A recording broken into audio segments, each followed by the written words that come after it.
खां तव्हां केतिरो तव्हां सेटिस्फाई आहियो या इहा अगेन को हद थी वियो आहे सिंध वारनि सां? भले शहरी इलाइक़ा हुजनि या देही इलाइक़ा हुजनि, इहो सॼो सिंध असांजो आहे।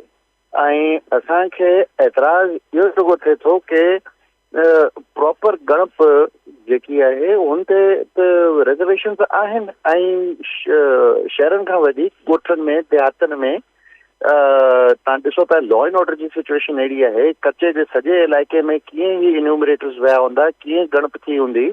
काफ़ी एरियाज़ फ्लड अफेक्टेड हुआ, हुते एक्सेस जेको आहे गस रस्ता वग़ैरह उहो सभु ठहियलु आहे, हुते कीअं इन्यूमरेटर्स पहुता हूंदा।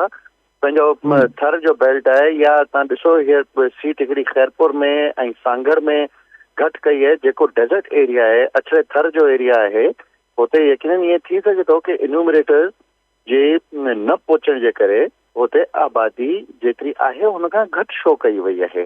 हाणे इहो हिन में वरी थोरो सियासी पहलू इहो अची थो वञे की इन्यूमरेटर्स त सभु हुआ मुलाज़िम सिंध गवर्नमेंट जा, ऐं इहो हिकिड़ो अजीब इतफ़ाक़ आहे की सीटूं हुते घटि थियूं आहिनि जिते रवायती तौर ते पाकिस्तान पीपल्स पार्टी हाराईंदी आई आहे। तव्हांखे ख़बर आहे की पीर साहब पागारे जो वॾो सियासी होल्ड आहे डिस्ट्रिक्ट खैरपुर में बि ऐं डिस्ट्रिक्ट सांगर में, ऐं इहो हिकिड़ो अजीब इतफ़ाक़ आहे की उहो ई ज़िला आहिनि जिते हल्का घटि थिया आहिनि।